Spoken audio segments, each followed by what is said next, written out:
This is a spoken summary of the second volume of Alexis de Tocqueville's Democracy in America, published in 1840 and translated by Henry Reeve. Where the first volume examined American political institutions, this second volume turns inward, to the influence of equality upon the ideas, the feelings, the manners, and finally the political opinions of a democratic people. It is arranged in 4 parts, and we will follow it in order, beginning with the author's preface. Preface. Tocqueville explains that this second part completes the first, treating civil society where the earlier work treated the political. He issues one crucial warning. Equality is not the sole cause of everything in the modern age. Many opinions and habits arise from causes unconnected with, or even contrary to, equality. In America, the nature of the country, the origin of the settlers, and the religion of the founders all exert an influence independent of democracy. His subject is only how equality has modified feelings and opinions. He defends the severity of his language by insisting he is not democracy's enemy. The democratic revolution is an irresistible fact against which it would be neither desirable nor wise to struggle. Many will proclaim equality's blessings. Few dare point out its dangers, so it is to the dangers that he turns his chief attention. Men will not accept truth at the hands of their enemies, he writes, and truth is seldom offered to them by their friends. For this reason I have spoken it. Part 1. Influence of Democracy on the Intellect. Chapter 1. Philosophical Method among the Americans. Americans, Tocqueville observes, study philosophy least of any civilized people, yet all share a single method without knowing it. Each evades system, habit, family maxims, and class opinions, accepts tradition only as information, and seeks the reason of things in his own understanding alone. This is essentially the method of Descartes, applied best where it is least read, because the democratic condition itself disposes men to it. As the tie between generations relaxes and no incontestable superiority remains visible, each man falls back on his own reason and grows disposed to deny whatever he cannot comprehend. America, he writes, is therefore one of the countries in the world where philosophy is least studied, and where the precepts of Descartes are best applied.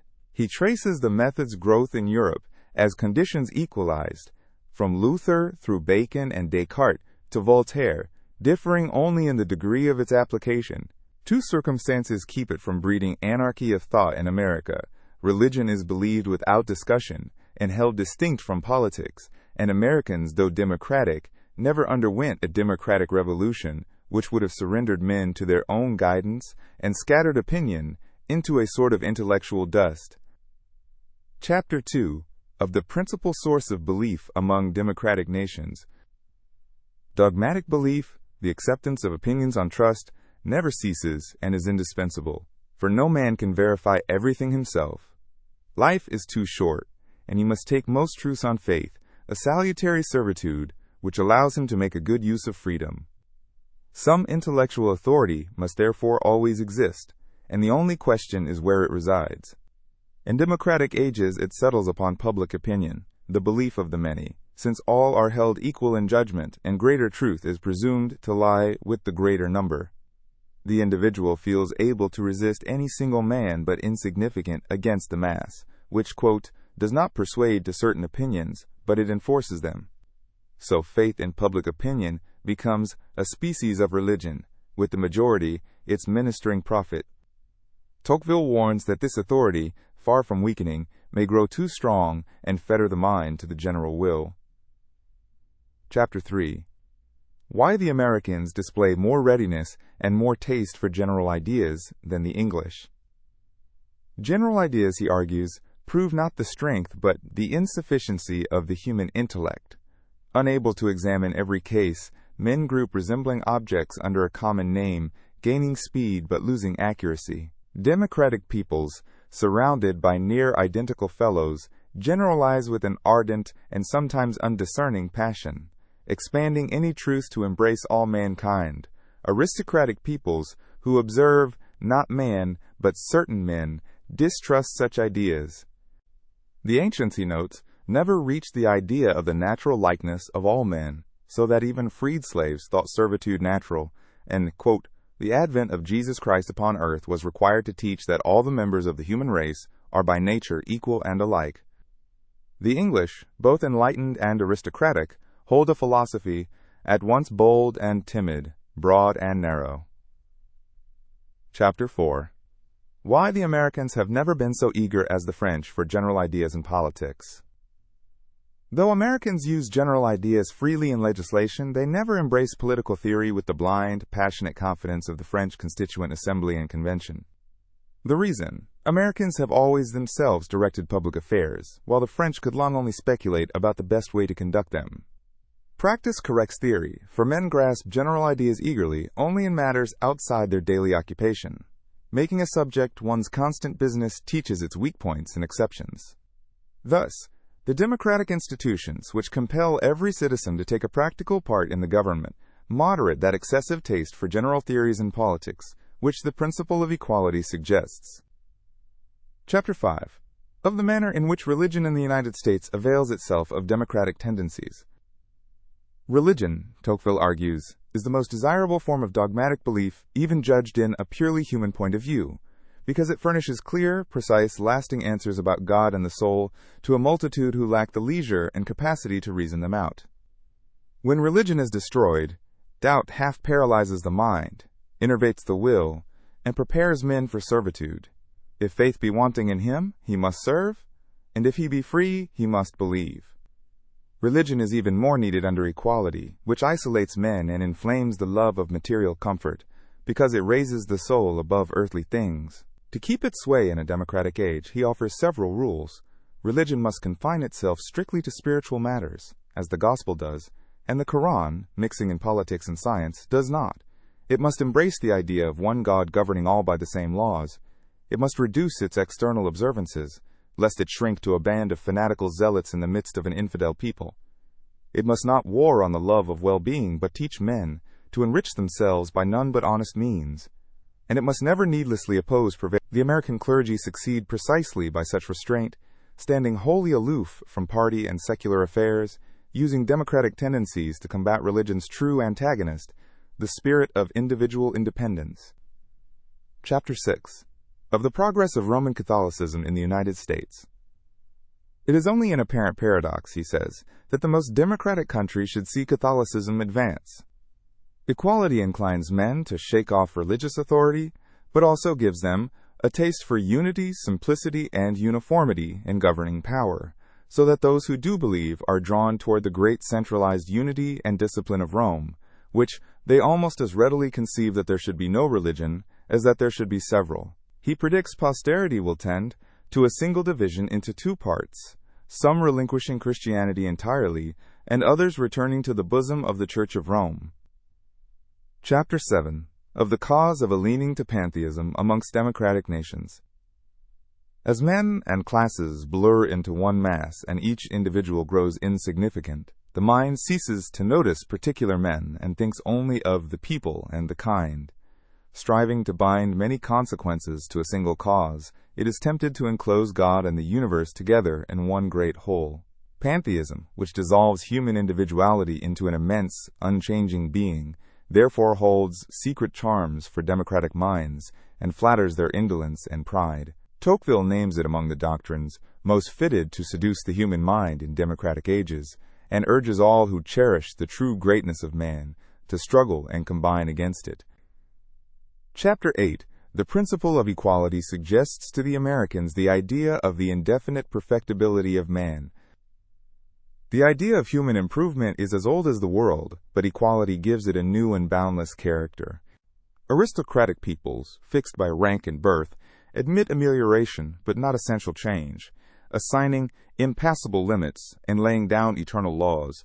Democratic peoples, witnessing continual change, conceive the image of an ideal perfection forever on the wing, man forever seeking, falling, and rising again.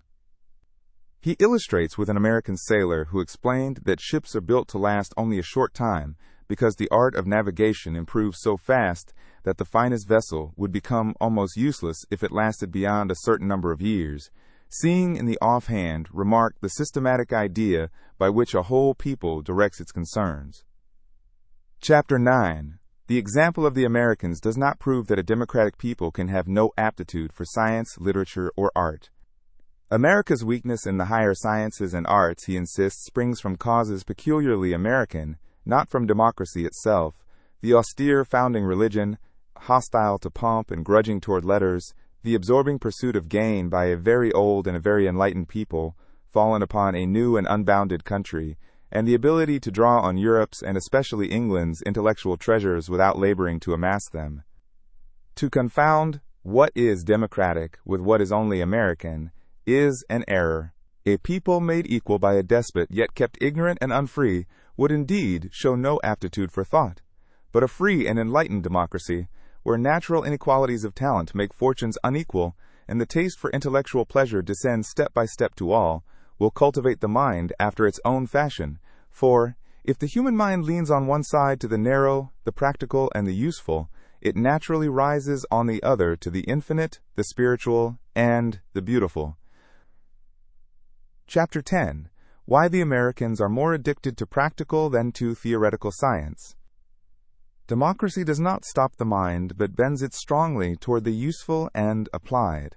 Deep theory requires meditation, and nothing suits meditation less than the restless activity of an equal society, where there is neither a class at rest nor one in despair, but everyone in motion after power or gain amid universal tumult. He distinguishes a desire to utilize knowledge from the pure desire to know, praising Pascal, who tore his soul from all life's cares to pursue truth, and died of old age before 40, and Archimedes, whom aristocratic Greece honored for despising the merely useful arts. In a democracy, interest draws the mind down to the middle zone of application. These same Americans, who have not discovered one of the general laws of mechanics, have introduced into navigation an engine which changes the aspect of the world. He does not predict the extinction of genius, for the mass of experiments makes great discoveries frequent, even where great inventors are rare. But he warns, by the example of China, that a nation absorbed in application alone may keep the processes of science while losing its living spirit, so that civilization need not be torn away by barbarians. For there are others who trample it themselves under their feet. Chapter 11. Of the spirit in which the Americans cultivate the arts. Democracy directs the arts toward the useful over the beautiful, and requires that the beautiful should be useful. By opening every trade and destroying the old guilds, and by multiplying eager consumers of small means who accept imperfect satisfaction rather than abandon the object of their desires, it drives artisans to make many cheap, imperfect goods rather than a few excellent ones. When only the wealthy had watches, they were nearly all good. Now few are worth much, but everybody has one in his pocket. Democratic art also gives things attractive qualities which they do not in reality possess, substituting appearance for reality, so that hypocrisy of luxury flourishes and imitation diamonds abound. He recalls admiring from the harbor of New York shoreline little palaces of white marble that proved on nearer view to be whitewashed brick and painted wood. In aristocracies, a few great pictures are produced. In democratic countries, a vast number of insignificant ones. In the former, statues are raised of bronze. In the latter, they are modeled in plaster. Chapter 12. Why the Americans raise some monuments so insignificant and others so important. Because the individual citizen feels powerless, while the state that contains all citizens seems immense, democracies produce both a mass of trivial works and a handful of gigantic public monuments, with a blank between. Men who live in narrow dwellings lay out a capital city, Washington, plan for 1 million, though hardly more densely peopled than Pontoise, and build for Congress a palace they name the Capitol. Such scattered monuments, like the Roman aqueducts and roads, teach little of a people's real happiness, institutions, or strength, being at once the splendid memorials of their ignorance and of their greatness. Chapter 13. Literary characteristics of democratic ages. Where aristocratic literature is ordered, polished, and rule-bound, written by a small, leisured class that loves the art for its own sake, democratic literature will be irregular, vehement, and bold, aiming, quote, to astonish rather than to please, and to stir the passions more than to charm the taste.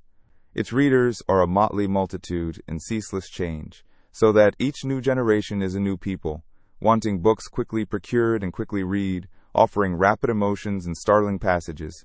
So form is slighted, and style grows vivid but incorrect. At present, he notes, Americans have then at present, properly speaking, no literature of their own, drawing most of their books from England and awaiting English approval before judging their own authors. The only truly native writers are the journalists. A transitional moment when aristocratic and democratic genius meet produces a peculiar brilliance, exemplified by the French literature of the 18th century. Chapter 14. The Trade of Literature. Democracy introduces a trading spirit into letters.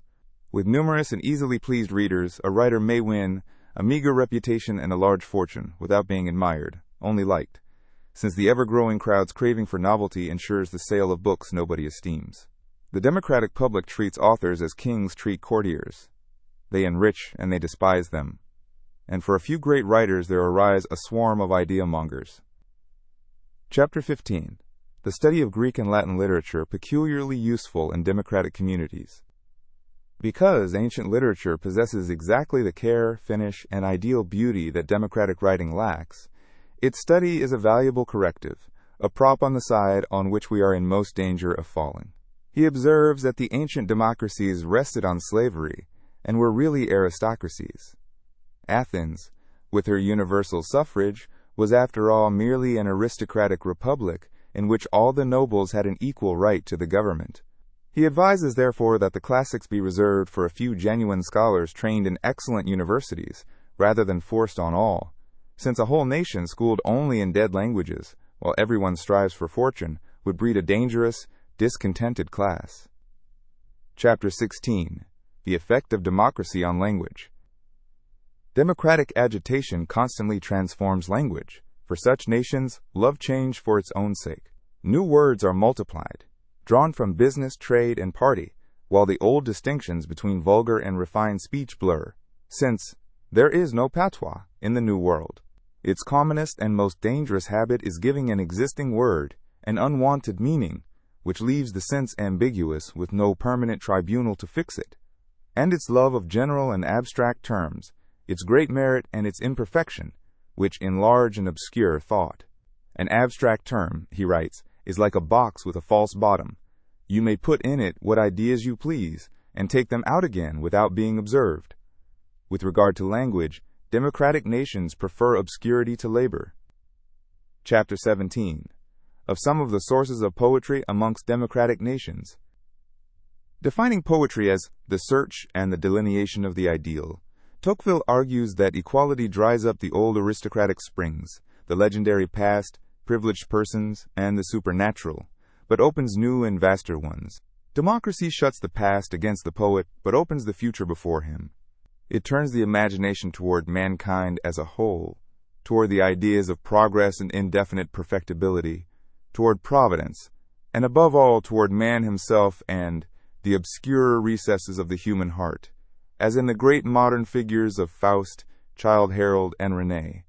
The Americans, he notes, have no poets, yet are not without poetic ideas.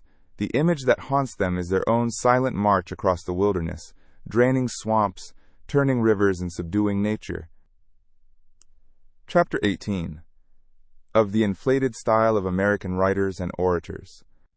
Plain and even coarse in business language, Americans turn bombastic the moment they attempt poetic diction, because the democratic mind dwells either on the tiny object of the self or on the vast form of society and mankind, with an open void between.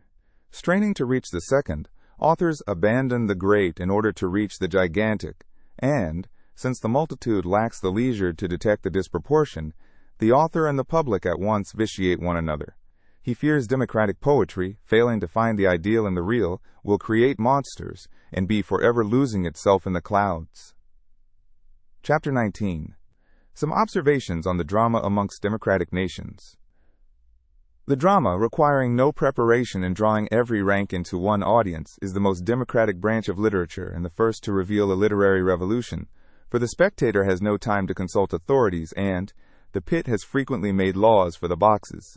In written work, the old canons are modified gently and legally, but at the theater they will be riotously overthrown.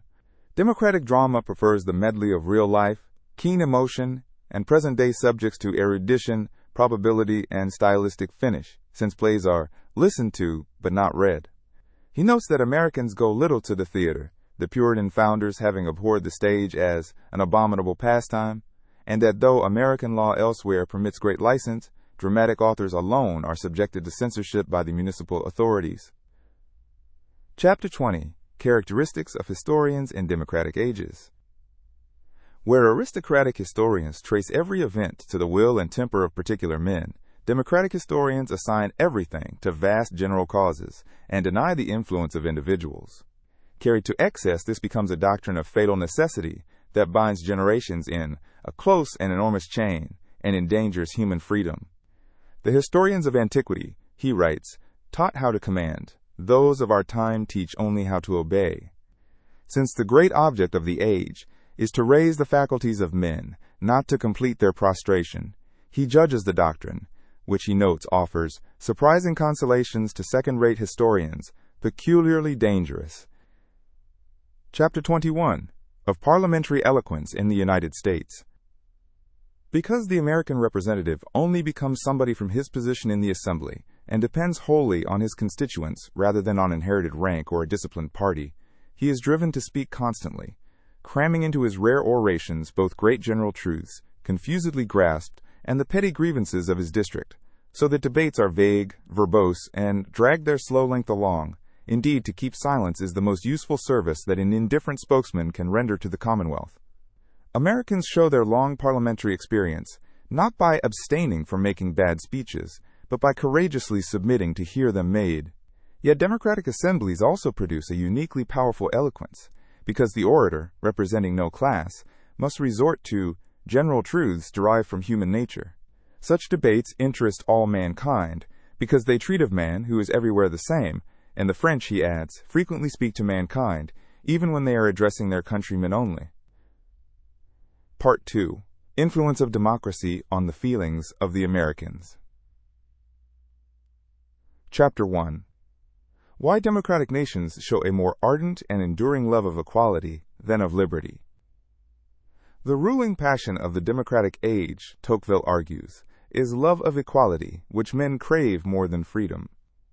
Equality confers small, immediate, universal enjoyments within everyone's reach, while liberty's benefits are remote and costly and its evils immediate. Equality's evils, by contrast, creep in slowly and unseen. On the continent, equality preceded freedom, established by absolute kings who were the most efficient levelers of ranks. So equality became a habit while freedom remained a novelty. Democratic peoples, he writes, call for equality and freedom, and if they cannot obtain that, they still call for equality and slavery. Chapter 2. Of Individualism in Democratic Countries. Tocqueville distinguishes individualism, a new democratic phenomenon, from mere egotism. Egotism is a passionate and exaggerated love of self, as old as the world. Individualism is a mature and calm feeling that disposes each citizen to withdraw into a small circle of family and friends and leave the greater society to itself. Aristocracy had made a chain of all the members of the community, from the peasant to the king. Democracy breaks that chain. It throws each man back forever upon himself alone, and threatens in the end to confine him entirely within the solitude of his own heart. Chapter 3. Individualism stronger at the close of a democratic revolution.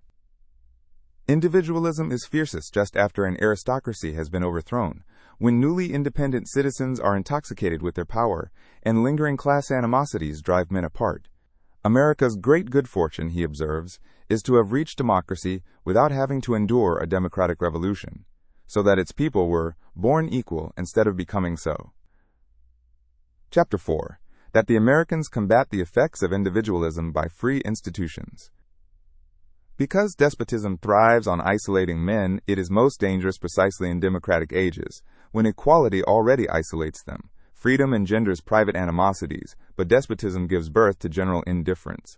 The remedy is political freedom, especially local free institutions that force citizens to act together and see their dependence on one another. American legislators infused political life into every locality, so that a matter as small as a road crossing one's land teaches the tie between private and public interest. Winning others requires a long succession of little services rendered, and the habit of serving becomes, at last, a taste. Chapter 5. Of the use which the Americans make of public associations in civil life.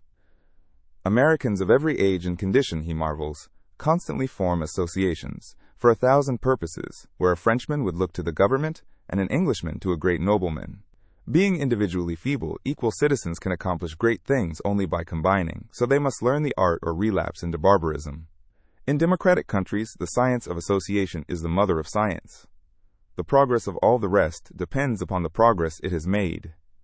He recalls almost taking a report of 100,000 Americans pledged to abstain from spirits for a joke, before grasping that association had simply replaced the powerful individuals of an aristocracy. Chapter 6. Of the relation between public associations and newspapers. Only a newspaper, he argues, can drop the same thought into 1,000 minds at the same moment, and so bring scattered, insignificant men together who could never otherwise find one another. Hence, newspapers make associations, and associations make newspapers. The number of papers grows less with the mere cheapness of print than with the subdivision of administrative power, and a newspaper always represents an association of its readers. As men grow more equal and individually weaker, the power of the press increases in proportion. Chapter 7. Connection of Civil and Political Associations. Civil and political associations are intimately linked. Political association is a large, free school, where citizens learn the general art of combining, so that suppressing it cripples civil life as well. It is by the enjoyment of a dangerous freedom that Americans learn the art of rendering the dangers of freedom less formidable. Governments favor civil associations but dread political ones, not seeing that the second multiplies the first.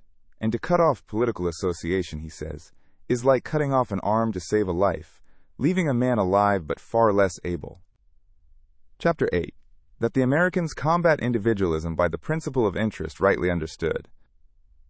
Rather than preach lofty self-sacrifice, American moralists teach that virtue is useful, that man serves himself in serving his fellow creatures. The doctrine, which Montaigne had stated, is now universal and openly avowed. It is not a lofty one, but it is clear and sure. It produces no great acts of heroism, but daily small acts of self-denial, disciplining men in temperance, foresight, and self-command. Observe some few individuals, he writes, they are lowered by it. Survey mankind, it is raised. Chapter 9. That the Americans apply the principle of interest rightly understood to religion. Interest rightly understood confined to this world is not enough, but it inclines men toward religion rather than away from it. A man trained to sacrifice present pleasure for lasting gain finds religion's restraints easy to accept. Americans practice their faith with a calm, deliberate, almost methodical zeal, so that it would seem as if the head, far more than the heart, brought them to the foot of the altar, and their preachers dwell constantly on how religion favors freedom and worldly prosperity. Chapter 10. Of the taste for physical well-being in America. The pursuit of physical comfort is, he says, essentially a passion of the middle classes, and in America it pervades all society. Equality creates a multitude of small, insecure fortunes, so the poor are haunted by the desire to acquire, and the rich by the dread of losing, and all strain constantly after material enjoyment. The love of well-being is now become the predominant taste of the nation. Chapter 11. Peculiar effects of the love of physical gratifications in democratic ages. This passion, he finds, produces not debauchery but order. Its range is confined to small, honest comforts, adding a few acres to a field, planting an orchard, enlarging a house, small objects, but the soul clings to them. The danger is not forbidden pleasures, but total absorption in permitted ones, which may establish a kind of virtuous materialism that does not corrupt the soul, but enervates it, and noiselessly unbends its springs of action. Chapter 12. Causes of Fanatical Enthusiasm in some Americans. Amid this general materialism, outbursts of wild religious enthusiasm occur, for the soul has spiritual wants that cannot be extinguished. Confined too tightly to worldly welfare, some minds rebound violently toward the immaterial, so that religious insanity is very common in the United States. As the deserts of ancient Egypt were peopled less by persecution than by revulsion from the luxuries of Rome, So Americans, once past the bounds of common sense, rush unrestrained toward mysticism. Chapter 13. Causes of the restless spirit of Americans in the midst of their prosperity. Though the freest and most fortunate of men, Americans are strangely restless and melancholy in the midst of abundance. A man clings to this world's goods as if he were certain never to die, builds a house and sells it before the roof is on, and will travel 1,500 miles in a few days to shake off his happiness. The cause lies in the exclusive pursuit of well-being joined to the constant mutability of their condition, and to equality itself. As men come nearer to a common level, the desire of equality always becomes more insatiable in proportion as equality is more complete. This breeds a strange melancholy, and even, he suggests, the frequency of suicide in France and of insanity in America, symptoms of the same disease. Chapter 14. Taste for physical gratifications united in America to love of freedom. Freedom and industry are bound together, yet the excessive love of comfort can tempt a people to surrender freedom to any master who guarantees order and prosperity, a most dangerous passage. Democratic despotism, he warns, is not to be fierce or cruel, but minute and meddling. And, quote, a nation which asks nothing of its government but the maintenance of order is already a slave at heart, the slave of its own well-being. Americans have escaped the peril by uniting their love of welfare with an active love of freedom, giving themselves first to private business and then to the common weal. Chapter 15. That religious belief sometimes turns the thoughts of the Americans to immaterial pleasures. Religion, especially through the weekly Sabbath and the doctrine of the soul's immortality, periodically lifts Americans out of worldly pursuits into an ideal world where all is great, eternal, and pure. Sustaining spiritual belief is the essential counterweight to democratic materialism. A people that believed the soul mere matter would be more brutalized than one believing the soul passes at death into the carcass of a hog. Legislators, he urges, should labor to keep souls lifted toward heaven, yet by acting as if they themselves believed, not by establishing state religions or giving the clergy political power, for it is better to shut up the priesthood within the sanctuary. Chapter 16. That excessive care of worldly welfare may impair that welfare. Body and soul cannot be wholly severed, he argues. It is precisely the soul's power to rise above material things that lets man master and multiply them, so that, in man, the angel teaches the brute the art of contenting its desires. A people wholly absorbed in material objects would, in the end, lose even the art of producing them, and enjoy them, like the brutes, without discernment and without improvement. Chapter 17. That in times of equality and doubt it is important to remove the objects of human action to a distance. Religions habituate men to fix on distant, lasting aims, which is also the secret of worldly success. When both faith and social stability fail, men chase fleeting daily desires and build nothing durable. Moralists and rulers must therefore deliberately set the objects of action far off, teaching that nothing lasting is obtained but what is obtained by toil, and above all, banish chance from the sphere of politics, so that ambition must fix a long gaze on its goal. Training men to think of their future in this world may, by a long and roundabout path, even lead them back toward faith. Chapter 18. That amongst the Americans all honest callings are honorable. Where there is no hereditary wealth, everyone works, and labor is held in honor. Equality ennobles not only labor, but labor done openly for pay. In America, no one is degraded because he works, for everyone about him works also. Nor is anyone humiliated by the notion of receiving pay, for the President of the United States also works for pay. Thus the intervals separating callings vanish, and every honest calling is honorable. Chapter 19. That almost all the Americans follow industrial callings. The tastes bred by equality divert men from slow agriculture toward commerce and manufactures.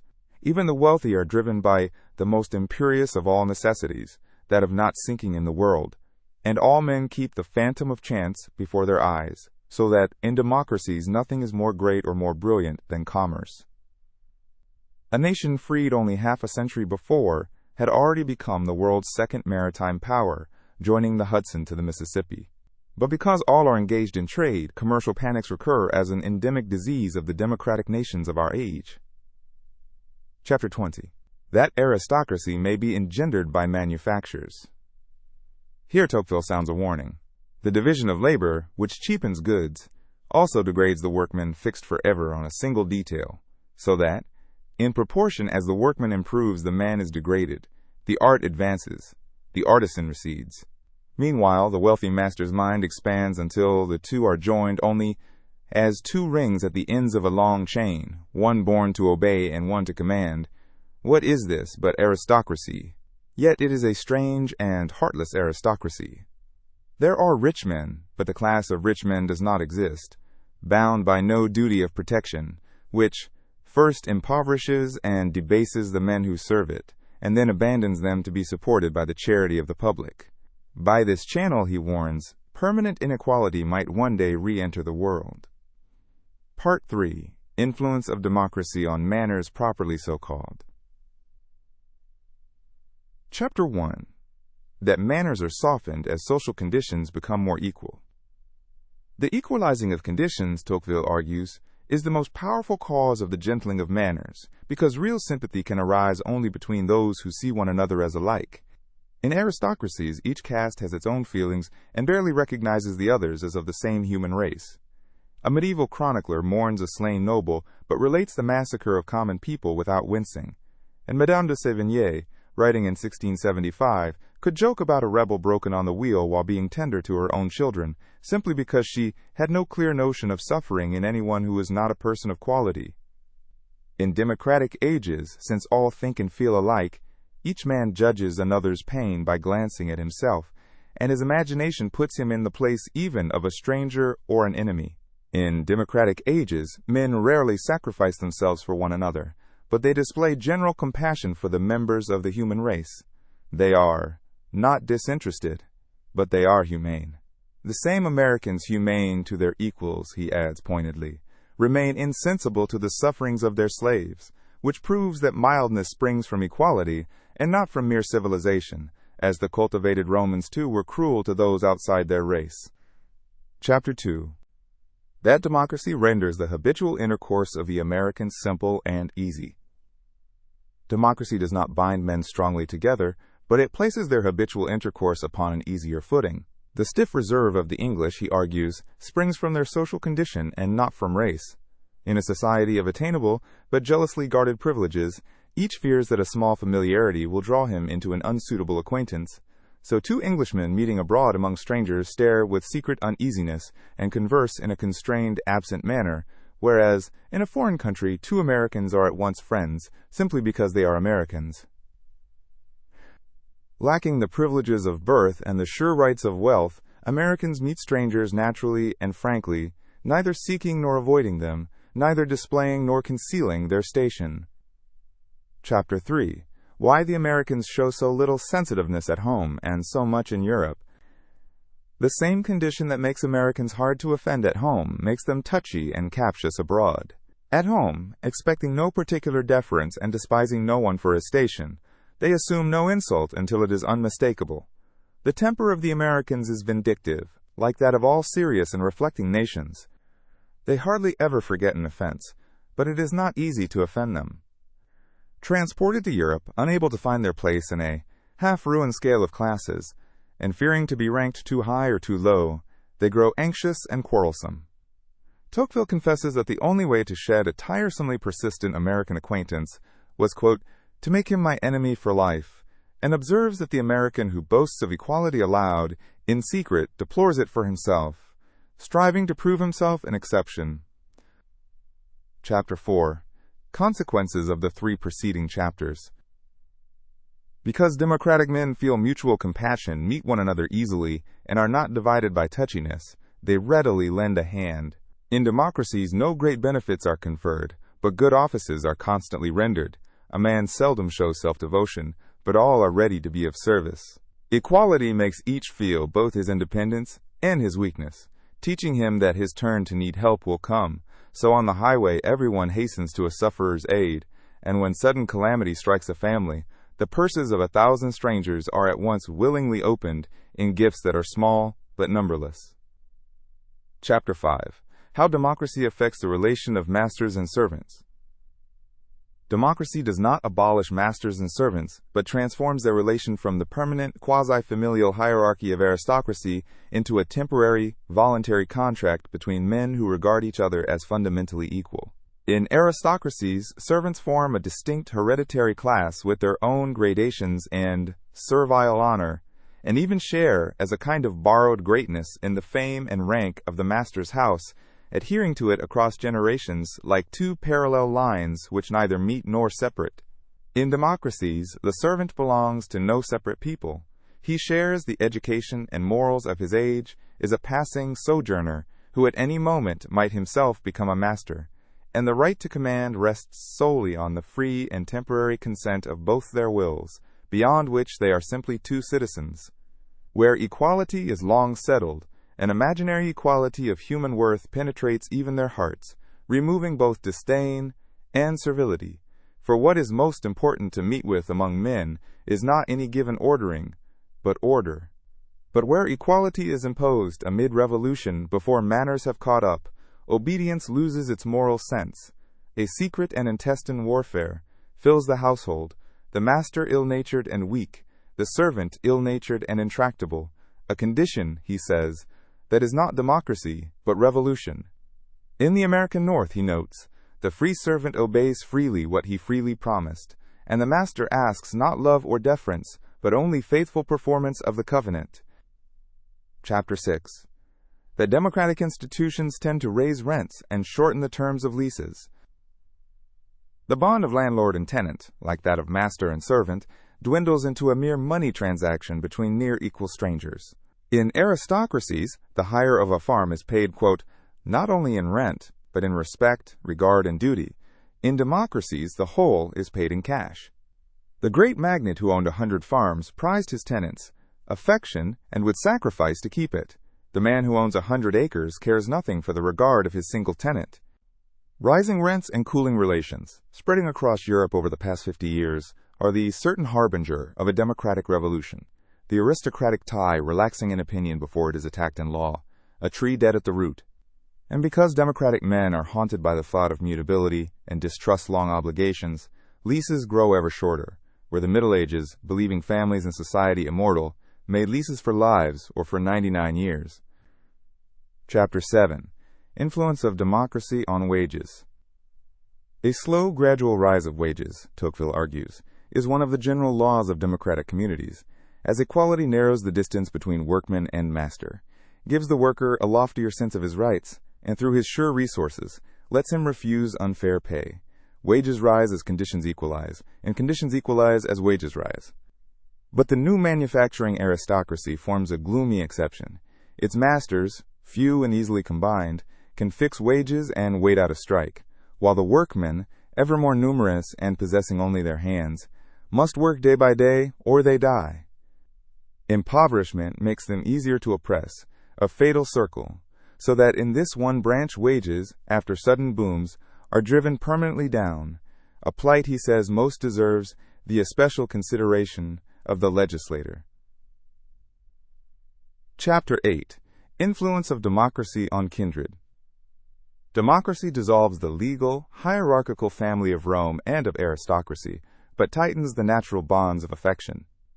In America, there is, strictly speaking, no adolescence.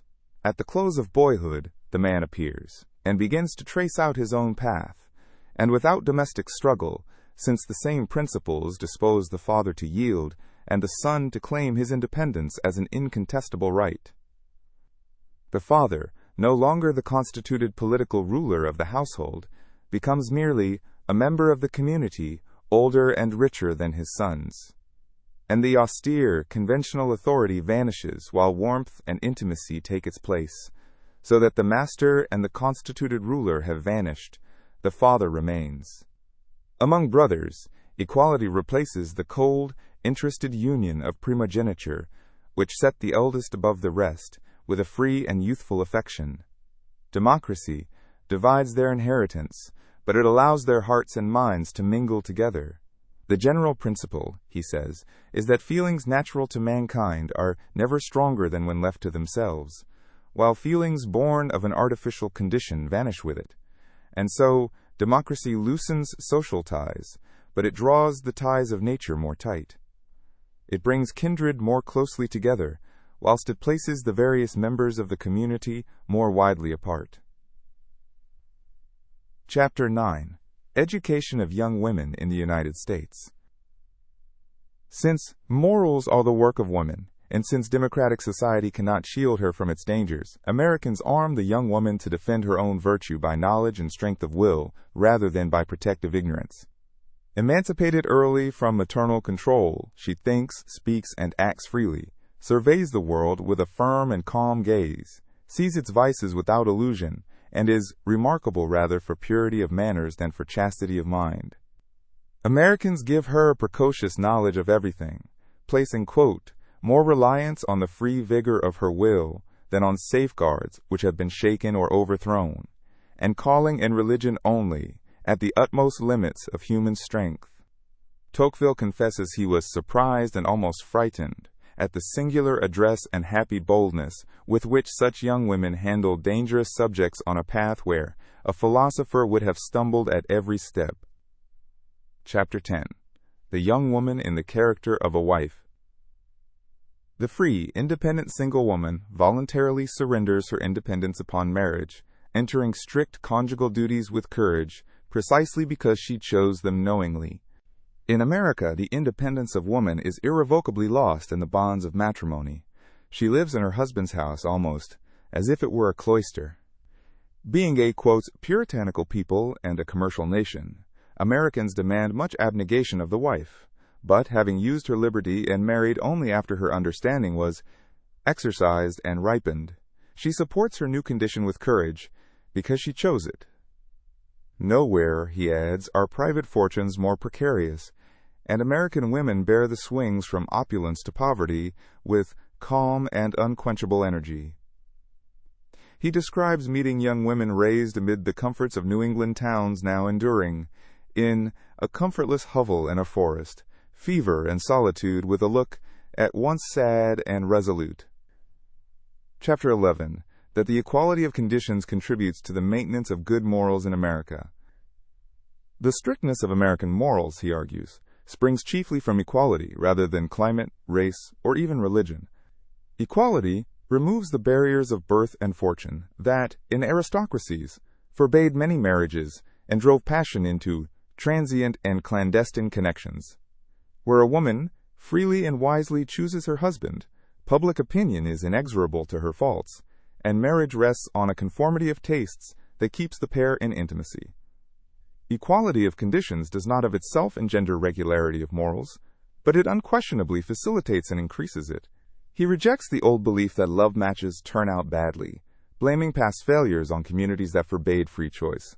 Society, he observes, is endangered not by the great profligacy of a few, but by laxity of morals amongst all, so that, in the eyes of a legislator, prostitution is less to be dreaded than intrigue. Equality, moreover, does not destroy the imagination, but lowers its flight to the level of the earth, turning men from violent passion to quiet domestic affection. But he cautions Europe that this benefit appears only after equality is settled, for the revolutions that establish it loosen morals at first. Chapter 12. How the Americans understand the equality of the sexes. Democracy will raise woman toward equality with man, but the Americans understand this rightly, not by confounding the sexes into sameness, which would produce weak men and disorderly women, but by tracing two clearly distinct but paced-together lines of action. Applying to the sexes the great principle of political economy, the division of labor, they raise woman morally and intellectually to man's level, while keeping her within the domestic sphere and upholding the husband as the natural head of the household, a power democracy seeks to regulate rather than subvert. Unlike Europeans, whose flattery of women conceals contempt, Americans seldom compliment women, but they daily show how much they esteem them, reject the double standard so that the seducer is as much dishonored as his victim, and punish an assault on a woman's honor with the utmost severity. Asked to what the singular prosperity and growing strength of the American people should chiefly be attributed, Tocqueville answers, to the superiority of their women. Chapter 13. that the principle of equality naturally divides the Americans into small private circles. Contrary to the notion that democracy fuses all men into one common private life, equality actually splits society into countless small private circles. Citizens mingle readily in political assemblies and courts, but carefully separate for private enjoyment, each acknowledging all as equals, yet receiving only a limited number as friends or guests. In proportion as the circle of public society is extended, the sphere of private intercourse will be contracted, and Tocqueville fears society may end by forming nothing but small coteries. Where aristocracies, quote, separate men from each other by lofty stationary barriers, democracies divide them by a number of small and almost invisible threads, which are constantly broken or moved from place to place. For personal pride forever seeks to rise above the common line, and human institutions may be changed, but not man. Chapter 14. Some reflections on American manners. Manners are shaped by a society's social and political condition, and democracy, Tocqueville suggests, tends less to give men particular manners than, quote, to prevent them from having manners at all. Aristocratic manners take their dignity from a class that feels foremost without effort. Democratic manners lack that dignity because private life is petty and stations doubtful, and, since no settled code of breeding can be fixed, everyone behaves in his own fashion, producing an incoherence that is sharpest just after an aristocracy has fallen, when dissimilar men are thrown together and manners are at once constrained and without constraint. Yet democratic manners, though vulgar, are neither brutal nor mean, and are more sincere, a light veil over real feeling. If the great picture of human life be less embellished, it is more true. Chapter 15. Of the gravity of the Americans, and why it does not prevent them from acting inconsiderately. Americans are exceptionally grave, because their condition keeps them absorbed in serious, productive occupations, and because even the poorest guard a lofty sense of personal importance. All free peoples are serious, he observes, their minds engaged in difficult purposes. Despotisms are gloomy from fear, tempered monarchies cheerful from security, but democracies serious from constant engagement in government and the pursuit of fortune. An American, he jokes, would rather, quote, get drunk decently by his own fireside, still thinking of business, than dance in public like a European. Yet these same grave men act inconsiderately, because in a society where nothing is hidden and everything is in motion, they attend to too many things at once and learn each imperfectly, so that the habit of inattention must be considered as the greatest bane of the democratic character. Chapter 16. Why the national vanity of the Americans is more restless than that of the English. American national pride is restless, greedy, and easily wounded, forever soliciting praise and wincing at the slightest censure, because its advantages are recent, precarious, and shared by millions, and so must be constantly displayed and defended. The Englishman, resting on old and uncontested advantages, enjoys a disdainful and ignorant reserve, indifferent to foreign praise or blame. His pride requires no sustenance, it nourishes itself. American patriotism, by contrast, is so garrulous and captious that it wearies even those who are disposed to respect it, harassing the stranger to admit that there is not in the whole world its fellow. Chapter 17. That the aspect of society in the United States is at once excited and monotonous. American society seems endlessly agitated, since men, fortunes, and laws change ceaselessly. Yet it is monotonous, because all the changes are alike. The name of the actors only is changed, the piece is always the same. Nearly all democratic passions run into or proceed from the love of wealth, because where birth, condition, and profession have faded, money alone creates strong and visible distinctions. He pictures travelers scattered in a great wood whose paths all converge, unknown to them, upon one central point, an image of how democratic peoples grow alike, without imitating one another, and he remarks that it is the vehemence of their desires which makes the Americans so methodical. It perturbs their minds, but it disciplines their lives. Chapter 18. Of honor in the United States and in democratic communities. Honor, Tocqueville argues, is no mere caprice but a system of praise and blame founded on the special and often temporary wants of a given society or class, and it grows more fantastic and more commanding the more peculiar and isolated the group. He takes feudal honor as his clearest example. Resting on a warrior aristocracy that existed by war and for war, it placed military courage foremost, exalted fidelity to the Lord, and branded treachery as felony, and judged an act by the rank of the person acting rather than its intrinsic worth, so that it could even lend glory to brilliant vices. American honor, by contrast, centers on commerce. It prizes the quiet, orderly, productive virtues, honors the love of wealth and commercial boldness, shows a strange indulgence toward bankrupts, enforces strict sexual morals because they serve business, and stamps idleness as disgraceful, so that a rich young man is driven by opinion to take up a calling. As conditions equalize, honor grows less numerous, more obscure, and less obeyed.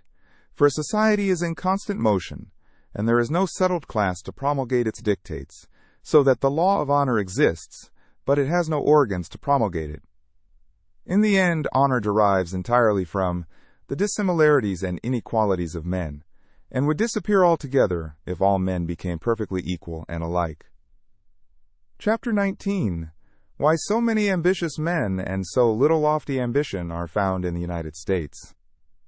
Equality makes ambition universal but small, giving everyone modest resources while denying anyone great ones, so that life is generally spent in eagerly coveting small objects which are within reach. The very vehemence of petty daily exertions cramps the mind and lowers the aim.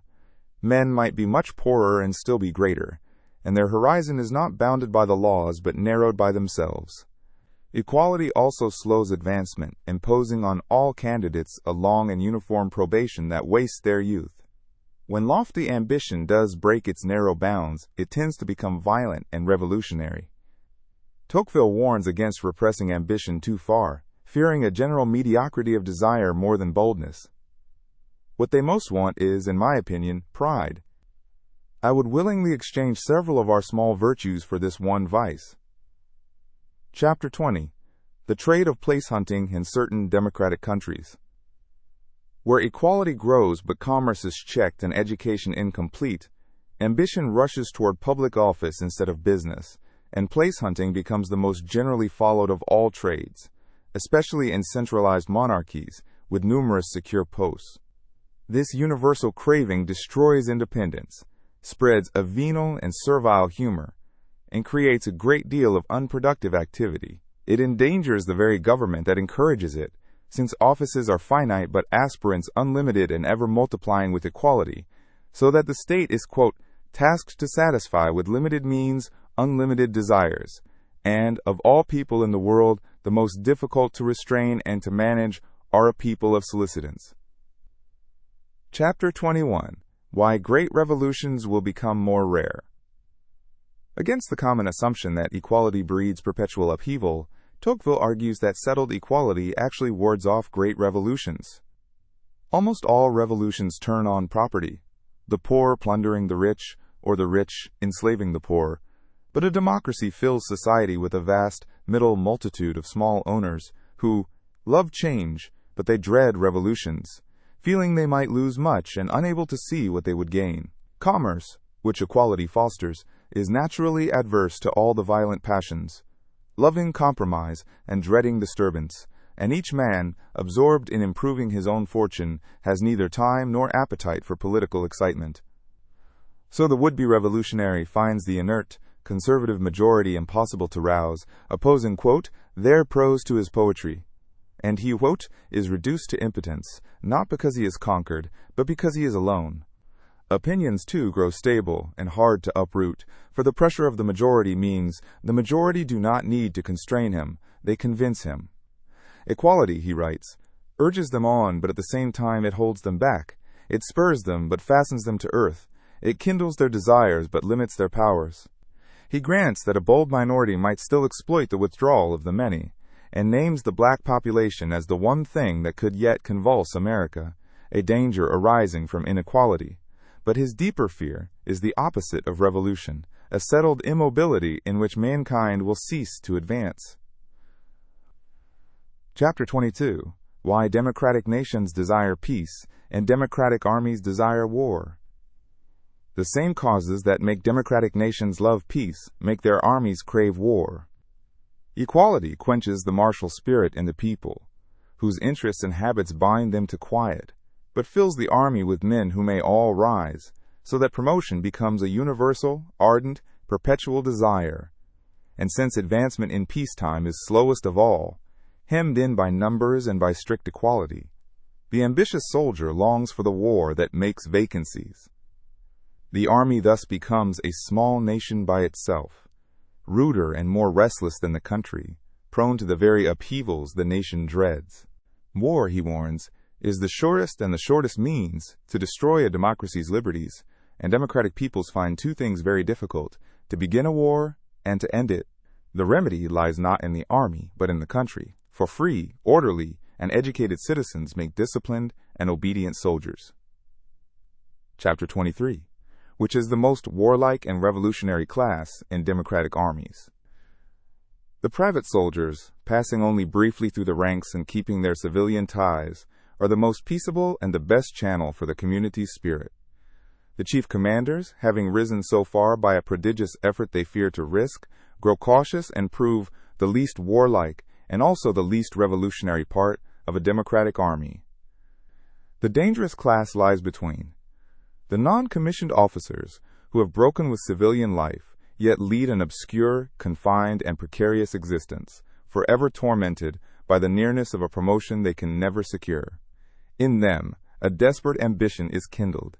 They crave war always and at any cost, and, failing war, desire revolutions to unseat their superiors. Chapter 24, causes which render democratic armies weaker at the outset of a campaign and more formidable in protracted war. After a long peace, democratic armies are weak, for the ablest citizens have gone off in pursuit of wealth. The inflexible law of seniority has left aged men in command while the soldiers are mere boys, and the unhonored profession attracts only the lowest. But a long war regenerates such an army as a revolution regenerates a people.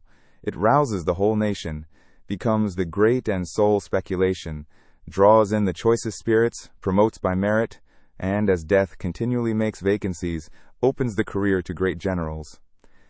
Hence, he concludes, an aristocratic nation, which, in a contest with a democratic people, does not succeed in ruining the latter at the outset of the war, always runs a great risk of being conquered by it. Chapter 25, of Discipline in Democratic Armies.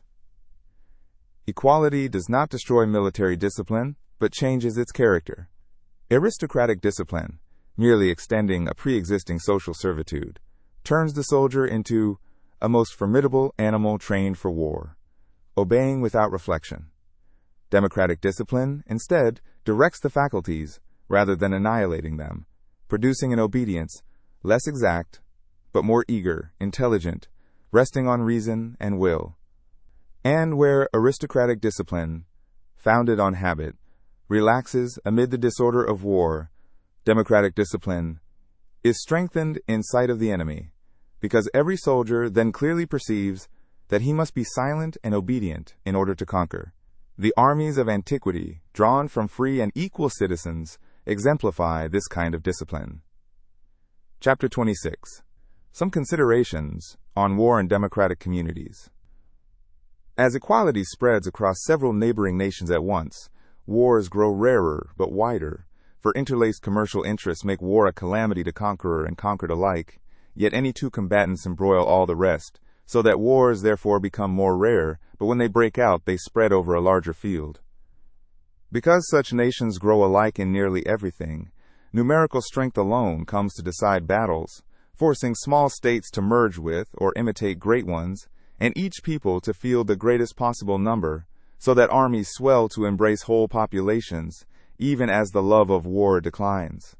An aristocratic country resists invasion at 1,000 small centers, like war in a mountainous land, but a democratic one, where nothing is strong except the state, may collapse entirely once its army is beaten and its capital taken.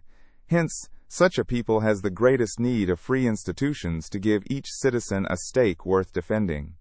The modern tactics of decisive battles and swift marches upon the capital, he adds, suit this social state, and were made possible less by Napoleon's personal genius than by the ruin of feudal society, which cleared his road.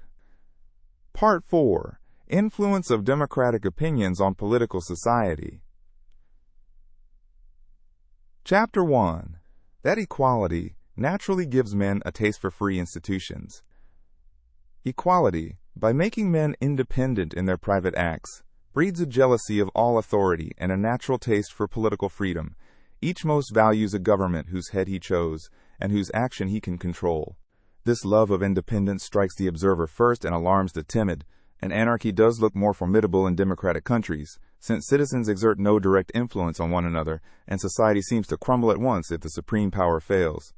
But Tocqueville insists that anarchy, quote, is not the principal evil which democratic ages have to fear, but the least.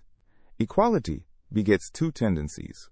One, leading straight to independence, and may suddenly drive them into anarchy, the other conducting men by a longer, more secret, but more certain road to servitude. Nations readily see and resist the first. They slide into the second without perceiving its drift, which is why he means to point it out. Chapter 2. That the notions of democratic nations on government favor the concentration of power.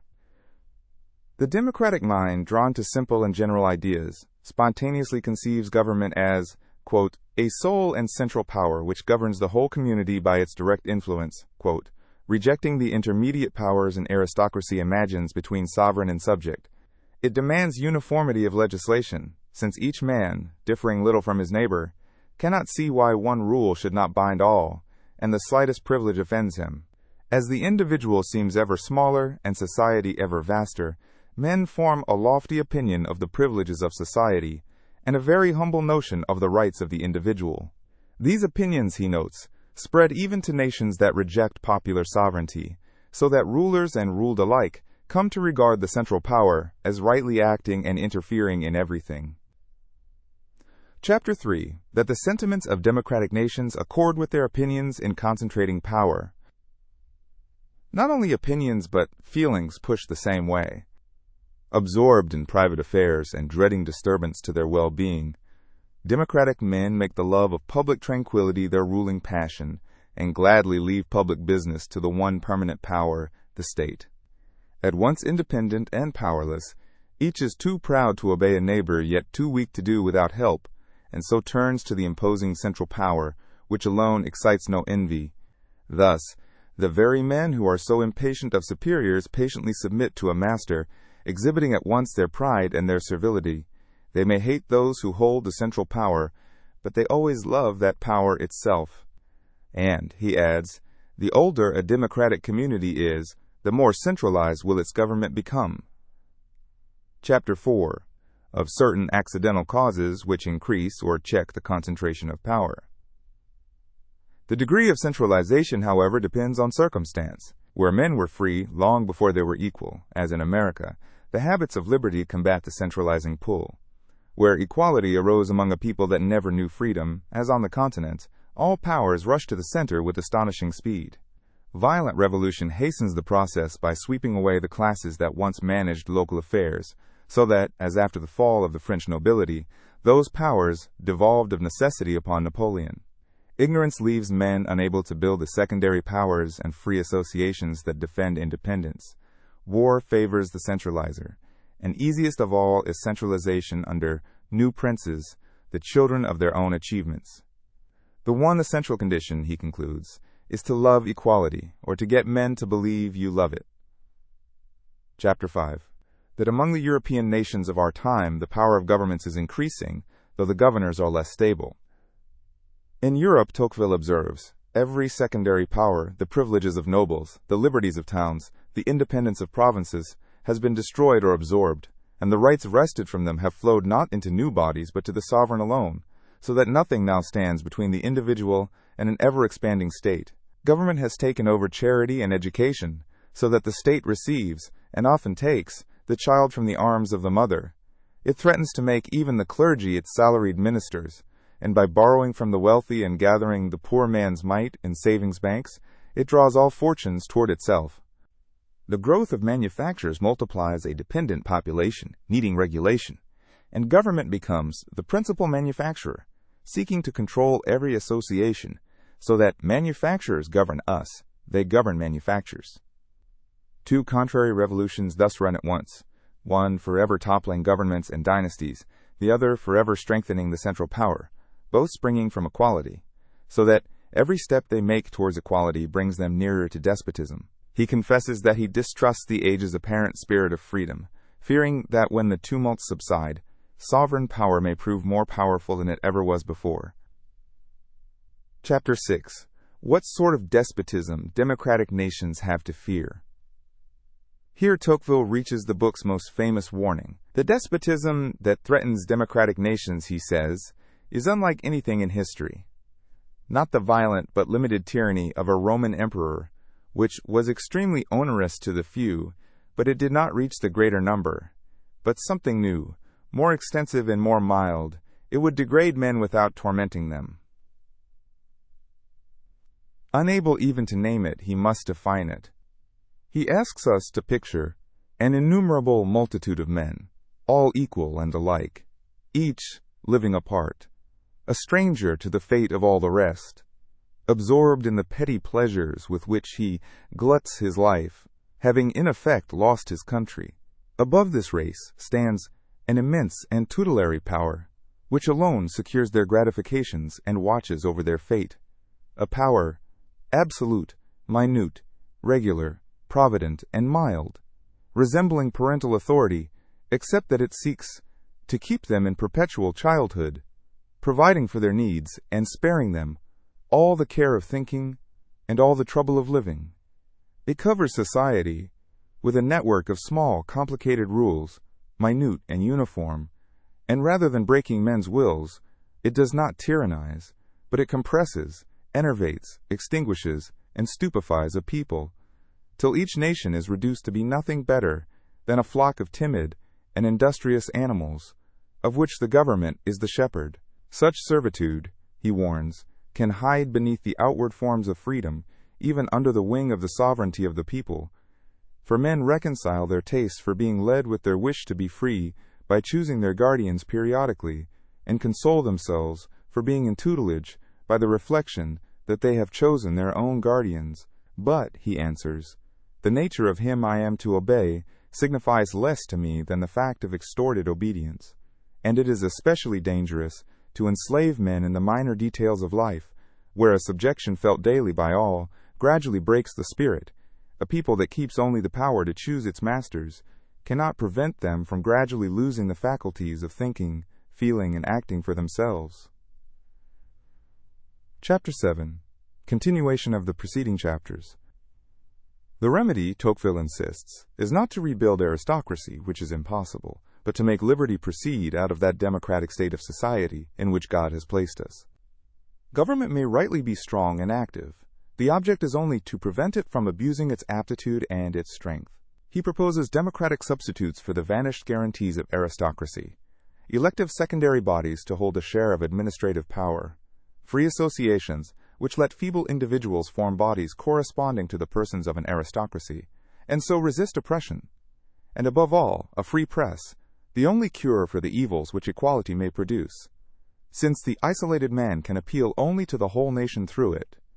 He urges reverence for an independent judiciary, whose strength is the greatest security for personal independence, for legal forms, which serve as a barrier between the strong and the weak, and for private rights, however small, warning that revolutions breed the habit of trampling them in the name of public utility, a habit that in democracies may harden into habits of subjection to the administrative authority. Above all, he wishes rulers would try a little more to make great men, valuing the workman over the work, never forgetting that a nation cannot long remain strong when every man belonging to it is individually weak. Chapter 8. General Survey of the Subject. In a final panorama, Tocqueville surveys the leveled world equality is making, great wealth and dire poverty both growing rarer, ambition universal but seldom vast, each individual standing apart in solitary weakness, while society at large is active, provident, and powerful, so that the performances of private persons are insignificant, those of the state immense. Manners milder, knowledge more diffused, ties of race and rank relax while the great bond of humanity is strengthened, and almost all extremes softened or blunted. Surveying this uniformity, he confesses himself at first saddened, tempted to regret the grandeur of aristocratic ages, but he corrects himself. That preference, he says, is a weakness of his own limited vision, for the eternal Creator sees the whole of created things at once, and we may naturally believe that it is not the singular prosperity of the few, but the greater well-being of all, which is most pleasing in the sight of the Creator and Preserver of men. A state of equality, he writes, is perhaps less elevated, but it is more just, and its justice constitutes its greatness and its beauty. He rejects as false and cowardly the fatalism that makes nations the slaves of race, soil, or climate, insisting that within the fatal circle traced around each man he remains powerful and free. And he closes with the great sentence that crowns the whole work. The nations of our time cannot prevent the conditions of men from becoming equal, but it depends upon themselves whether the principle of equality is to lead them to servitude or freedom, to knowledge or barbarism, to prosperity or to wretchedness. Closing. Taken together, the two volumes form one sustained meditation. Where the first traced how equality shapes American laws and political institutions, this second volume follows equality inward, into thought, feeling, manners, and finally the whole political condition of a democratic people. Its argument moves from the mind, disposed to trust its own reason and the opinion of the mass, through the feelings, individualism, the pursuit of well-being, the restless striving amid plenty, into the softened manners, the easier intercourse, and the loosened family ties of an equal society, and at last to the political danger Tocqueville most feared, not the violent tyranny of old, but a mild, all-embracing centralized guardianship that saps a people's very capacity to govern itself. His conclusion is neither despairing nor complacent. Equality he takes to be a providential and irreversible fact. Whether it ends in freedom or in a comfortable servitude is, he insists, a matter of human will, to be met with that salutary fear which makes men keep watch and ward for freedom, not with that faint and idle terror which depresses and enervates the heart.